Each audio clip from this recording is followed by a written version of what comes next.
All right, we got news from Aduro this morning. I am so excited. I feel like I've been waiting for this for years. So if you own Aduro or if you've been watching from the sidelines, this is a press release I want you to really dig into because the headline number here is strong, very strong, but the story sitting underneath that number is the part that tells you whether or not this company is going where management has been saying it's going to go. So we're going to talk about what they actually reported and also how this stacks up against their earlier R2 reactor, because that comparison is where the real signal lives. So quick setup, Aduro has a pilot plant in London, Ontario. They call it the NGP, or Next Generation Process Plant. And over the last several months, they've been running what they call operating campaigns on it. Short runs at first, a single day, then longer. The latest campaign was their longest continuous run yet. They fed it recovered polypropylene, which is one of the everyday waste plastics, and they ran the plant on what they call a 24/4 model. So 24 hours a day across a planned 4-day window. And the number that everybody's going to be quoting, about 86% liquid hydrocarbon yield. According to the release, roughly 86% of the mass of that polypropylene they fed came back out as a liquid hydrocarbon product. And of that liquid, 85% landed in carbon range C20 and below. That lines up with the kind of feedstock petrochemical crackers actually want. So hold on to that detail because we're going to have to come back to it. But the headline is the part I care about least. What I really care about is that it ran as a system. So, and here's the thing I really want you to understand about pilot plants. Making a reaction work in a lab, in a beaker, in a small batch is one thing, but Aduro proved that years ago. So the chemistry was never really an open question. But at this stage, the question is not whether the chemistry works, it's whether the pilot plant can run as a controlled, continuous process that produces reliable engineering data. So that's a completely different animal. Can the whole plant run as one continuous, controlled, integrated system? Feed going in, reaction happening, product coming out, all of that working together, staying stable, hour after hour without falling over. So I want you to think about the difference between a recipe that works in your kitchen versus a recipe that has to run in a commercial kitchen all day, every plate coming out the same. Those two are very different problems. And the second one is the one that actually feeds a business. And running as that kind of system is exactly what Aduro reported. So I need to read this part, but inside that 4-day window, excluding startup and shutdown, the plant ran continuously for 47 hours.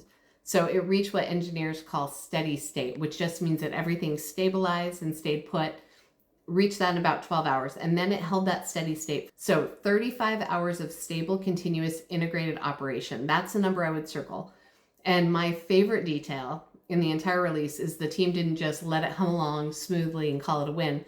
They deliberately disturbed the process on purpose. They poked it to see whether it would wobble or break. And according to Aduro, the plant recovered steady state in about 2 hours. So think about what that tells you. The process is not fragile. It's not a house of cards that only stands if every single thing is perfect. It can take a hit and come back. It's like tapping the brakes hard on a test drive on purpose to confirm that they grab. So for anyone thinking about scaling this up toward a commercial plant, that's the kind of robustness that you want to see. So now to the R2 comparison. This is the key. So this is, I think, what you really came here for. How does it stack up against the R2? And R2 is Aduro's earlier continuous flow reactor, if you're new here, but smaller throughput. It's where a lot of their earliest continuous flow work happened. You can think of R2 as proof that the chemistry holds in continuous flow, not just in a single batch. So the NGP pilot is the step up. It's bigger, more integrated, closer to the real plant, or what the real plant will actually look like. So the critical question, the one that decides everything at this stage, when you scale up from R2 to the bigger, more complex NGP, do the results hold? Because that's exactly where a lot of promising technologies quietly die. They look beautiful at small scale, you scale them up and the numbers fall apart. So here's what Aduro reported. Using the same feedstock, they checked the NGP product against the R2 results. And the results, according to the release, was that the product quality came out equivalent to what they got from R2 and from earlier batch testing. So just think about that for a second. They moved to a bigger, more complex, fully integrated plant, and the product didn't just survive the scale up. That is the opposite of the usual scale up story. So normal scaling up costs something. Here, the company is reporting that it did not. So for a company at this stage, this is the single most important line in the whole release, because the de-risking scale up is the entire game right now. Why is this process different? I just want to hit this one more time. I probably sound like a broken record to some of you, but people get this wrong constantly. This is not pyrolysis. Aduro's processed hydrochemolytic technology, HCT. In the company's own framing, it uses water as the reaction medium at relatively low temperatures to break plastic down selectively. And that is the reason the product comes out clean and consistent. It's in that cracker ready carbon range instead of that messier mix that high heat approaches tend to produce. So when you see that 86% number and that C20 distribution, understand that it's coming from a fundamentally different, more selective process. Aduro even has a phrase for this. They talk about the chemistry in between. And this release is really just a decoding what they've been saying all along. So why should this make bigger players look at it? This is my shareholder hat, and this is a part I keep coming back to. So remember that C20 and below detail I told you to hold on to. Here's why it matters. A product in that carbon range is not asking the world to build some brand new parallel system to absorb it. It is designed to slot into the petrochemical infrastructure that already exists, the crackers that are already running today. So picture who actually reads a release like this closely. People who run crackers, the people who need reliable, consistent feedstock, the people who write checks for first-of-a-kind plants. For an audience like that, the real signal is not the 86%. The real signal is continuous, steady-state, integrated operations with product quality that held up through scale-up. So this is the kind of data that can move a conversation from interesting to serious. And I'm not putting numbers on any of that, and I'm not promising that anyone will do anything. I'm just telling you that this kind of validation, that's what it is, and that's who I think tends to pay attention here. So where do we go from here?